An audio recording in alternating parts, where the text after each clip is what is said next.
अस्सलाम वालेकुम students, welcome to bio with Anila. Class 9 का जो टॉपिक आज हम डिस्कस करने लगे हैं बहुत इंपॉर्टेंट और इंटरेस्टिंग टॉपिक है। आप लोग चैप्टर बेसिकली स्टार्ट करते हैं बिस्मिल्लाहिर्रहमानिर्रहीम। बेसिकली बेटा ये आपकी बुक का 6 चैप्टर है एंजाइम्स के नेम से। ये जो चैप्टर है ये बहुत ही इंटरेस्टिंग और पेपर पॉइंट ऑफ व्यू से काफ़ी ज़्यादा इंपॉर्टेंट चैप्टर आ जाता है। इसमें डिफरेंट चीज़ें जो कि पेपर पॉइंट ऑफ व्यू से काफ़ी इंपॉर्टेंट है। ठीक है जी। एंजाइम्स पढ़ने से पहले इसका जो पूरा आपकी बुक में इंट्रोडक्शन सा दिया हुआ है उसके बारे में हम देखते हैं। जितने भी लिविंग ऑर्गेनिजम्स हैं, चाहे वो प्लांट्स हो चाहे वो एनिमल्स हों, they are made up of cell. ठीक है। और सेल के अंदर कोई ना कोई केमिकल रिएक्शन या कोई ना कोई रिएक्शन ऑल द टाइम हो रहा है। अभी हम डिस्कस भी करते हैं कि लिविंग, अगर ह्यूमन बॉडी की बात की जाए तो हमारी बॉडी में कौन सा केमिकल रिएक्शन हो रहा है वो भी हम डिस्कस करते हैं। तो एंजाइम्स पढ़ने से पहले आप लोगों को ख़ास फिनोमेना जिसको मेटाबॉलिज्म या मेटाबॉलिक रिएक्शंस कहा जाता है उसके बारे में पता होना चाहिए। मेटाबॉलिज्म या metabolic reactions, what our metabolic reactions? All those reactions that are occurring within the body of living organism, all those reactions that are happening or occurring within the body of living organisms.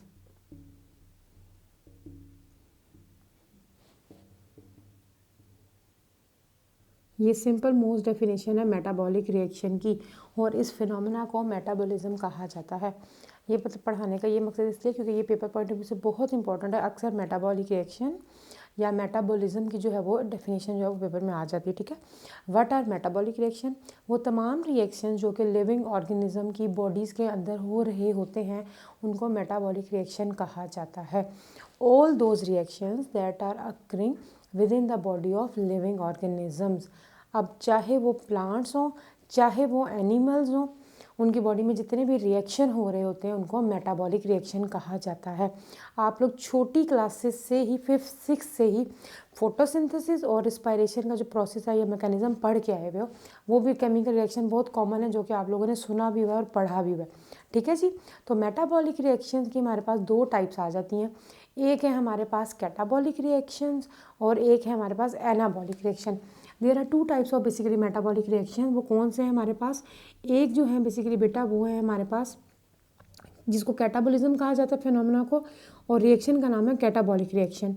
Catabolic reaction का जो दूसरा नाम है वो हमारे पास destructive reaction है। Destructive आप paper में भी लिख सकते हो, आपकी बुक में मेंशन नहीं है। ये कैटाबॉलिक रिएक्शन को डिस्ट्रक्टिव रिएक्शंस भी कहा जाता है, जबकि जो हमारे पास एनाबॉलिक सेकंड जो टाइप है वो एनाबॉलिक रिएक्शंस हैं और एनाबॉलिक रिएक्शन के फिनोमेना को एनाबॉलिज्म भी कहा जाता है। अब आप ये मत परेशान होइएगा कि आपकी बुक में मेटाबॉलिज्म, कैटाबॉलिज्म और एनाबॉलिज्म मेंशन है। बेसिकली वही फिनोमेना है या वही रिएक्शन और रिएक्शंस को कैटाबॉलिज्म कहा जाता है या एनाबॉलिज्म, और रिएक्शंस को जो होता है वो रिएक्शन कहा जाता है। तो हमारे पास क्या है? कैटाबॉलिज्म या कैटाबॉलिक रिएक्शन, और जिसका दूसरा नाम है डिस्ट्रक्टिव रिएक्शन। जबकि जो एनाबॉलिज्म फिनोमेना जिसको एनाबॉलिक रिएक्शंस भी कहा जाता है और इनका दूसरा नाम है कंस्ट्रक्टिव रिएक्शन।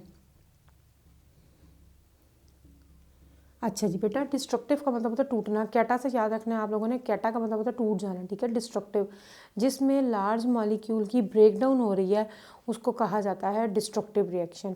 और कंस्ट्रक्शन का मतलब है कोई चीज़ बन रही है, तो इसमें ये होता है कि इसमें लार्ज मॉलिक्यूल बन रहे होते हैं by the reaction of 2 small molecules 1 large molecule is form, तो वो हमारे पास एनाबॉलिक रिएक्शन है।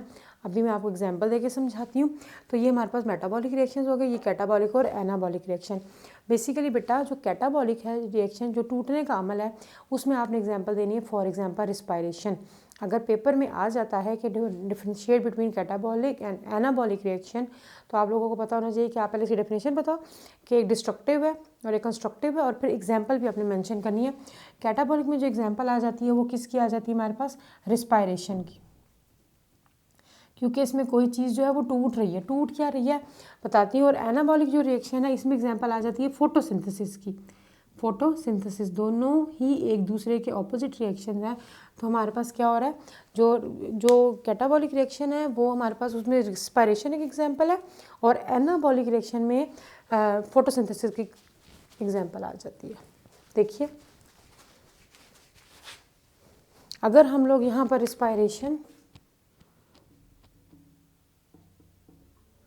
और यहाँ पर फोटोसिंथेसिस की इक्वेशन को सिर्फ मेंशन करें तो आप लोग देखो कि रिस्पायरेशन में हमारे पास क्या हो रहा होता है, ऑक्सीजन और ग्लूकोज के मिलने से कार्बन डाइऑक्साइड और वाटर बन रहे होते हैं। जबकि जो फोटोसिंथेसिस है उसमें क्या हो रहा था, कार्बन डाइऑक्साइड और वाटर के मिलने से ऑक्सीजन और ग्लूकोज बन रहा होता है। दोनों ये रिएक्शन अगर आपको एक याद है तो आप दूसरा आराम से याद कर सकते हो।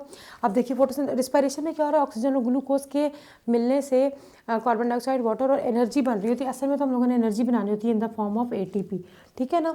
तो बेटा हमारे पास क्या हो रहा है कि देखिए ऑक्सीजन आप सांस के जरिए अंदर लेके जा रहे हो, ग्लूकोज जो आप खाना वगैरह खाते हो, रोटी खाते हो, चावल खाते हो, उसकी जब ब्रेक डाउन होती है तो वो सारी जो ग़िज़ाई है वो आपके ब्लड में जाती है। हमेशा याद रखो कि बायो को अगर आप इंटरेस्ट लेके पढ़ोगे, अगर अपने सोचो कि हमारी बॉडी में क्या अमल हो रहा है खाना आप खाते हो, आपके मैदे से आपके इंटेस्टाइन में जाके वो जब उसकी ब्रेकडाउन होती है तो वो आपके खून का हिस्सा बनता है और वो ब्लड पूरी बॉडी में उसको डिस्ट्रीब्यूट करता है।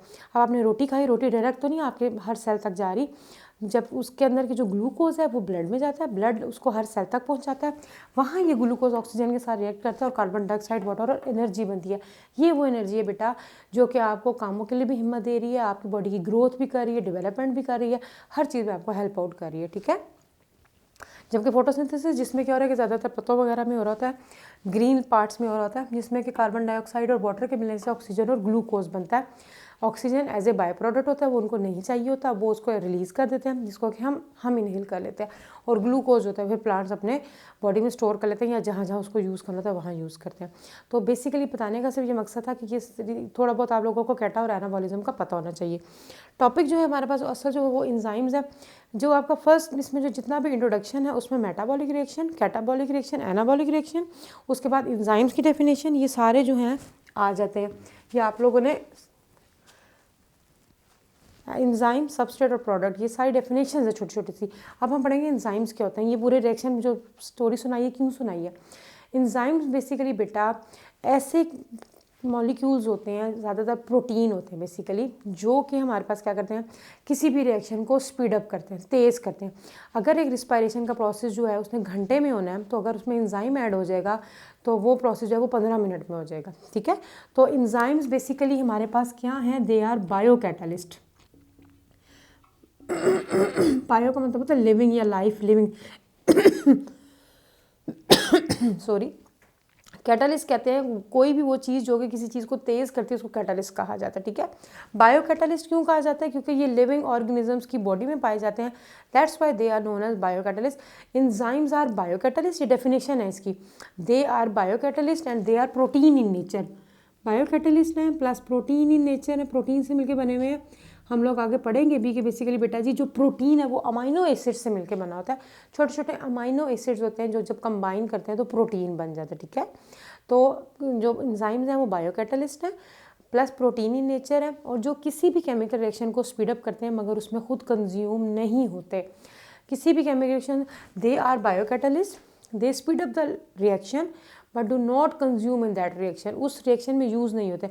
अब मैं आपको एग्जाम्पल समझाती हूँ बेटा, ये सिर्फ एग्जाम्पल है कि अगर आपने पानी में मिसाल के तौर पे जामे शीरी या रूह अफ़ज़ा आप लोग डिज़ोल्व कर रहे हो और आपको लग रहा है कि वो डिज़ोल्व नहीं हो रहा, वैसे तो वो हो जाता है मगर मैं आपको एग्जांपल देने के लिए समझा रही हूँ। तो आप उसमें सैंड या रेत डाल दो तो वो उसको जब डिज़ोल्व करोगे तो वो जल्दी डिज़ोल्व हो जाएगा, जामे शीरी और पानी मिक्स हो जाएगा और रेत नीचे बैठ जाएगी। ये इंजाइम्स का है कि इंजाइम्स होते हैं वो किसी भी रिएक्शन को स्पीडअप करते हैं और ख़ुद वहीं के वहीं मौजूद रहते हैं, तो ये कहलाते हैं इंजाइम। ये मैंने आपको एग्जाम्पल सिर्फ दी समझाने की ताकि आपको इंजाइम का एक्शन समझ आए, ठीक है। और बेसिकली बेटा जी हमारे पास क्या इंजाइम्स होते हैं वो बायो कैटालिस्ट हैं। ये बहुत ज़्यादा क्रूशियल है, बहुत इंपॉर्टेंट है किसी भी रिएक्शन को। देखिए अब हमारी बॉडी में इतना टाइम तो नहीं ना कि रिएक्शन जो है वो तेज़ स्लो हो, तो उसको तेज़ करने के लिए इंजाइम्स, रिस्पायरेशन के अपने इंजाइम्स हैं, इसी तरह जो हमारे पास फोटोसिंथेसिस उसके अपने इंजाइम्स हैं, ठीक है। इंजाइम्स किसी भी रिएक्शन को स्पीडअप करते हैं और क्या करते हैं कि उस रिएक्शन में कंज्यूम नहीं होते, ठीक है जी। और जिस मॉलिक्यूल पे ये ऐड कर रहे होते हैं उसको सबस्ट्रेट कहा जाता है। सबस्ट्रेट वो मॉलिक्यूल होता है जिसके साथ इंजाइम एक्ट करते हैं और उसको किस में कन्वर्ट कर देते हैं, प्रोडक्ट में कन्वर्ट कर देते हैं। इंजाइम्स हमेशा सबस्ट्रेट के साथ रिएक्शन करते हैं और उसको कन्वर्ट कर देते हैं प्रोडक्ट में, और इंजाइम वहीं का वहीं मौजूद होता है। इसमें बीच में ES कॉम्प्लेक्स भी बनता है मगर हम लोग बाद में डिस्कस करेंगे। अभी सिर्फ यही बताने का मकसद है कि इंजाइम और सबस्ट्रेट जब मिलते हैं, व्हाट इज़ सबस्ट्रेट, वो मॉलिक्यूल जिसके साथ इंजाइम रिएक्ट कर रहा होता है उसको सबस्ट्रेट कहा जाता है। और फाइनल जो प्रोडक्ट बनती है, जो भी चीज़ बनी होती है और इंजाइम वहीं का वहीं मौजूद होता है, तो एंजाइम्स होते हैं वो सबस्ट्रेट के साथ रिएक्ट करते हैं और उसको प्रोडक्ट में कन्वर्ट करते हैं। हम नेक्स्ट वीडियो में इंशाल्लाह ताला देखेंगे कि एंजाइम्स कैसे किसी भी रिएक्शन को स्पीड अप करते हैं। आज का हमारा बस यही टॉपिक है। आई होप कि आप लोगों को समझ आ गया होगा। नेक्स्ट वीडियो तक के लिए अल्लाह हाफिज़, दुआ में याद रखिएगा।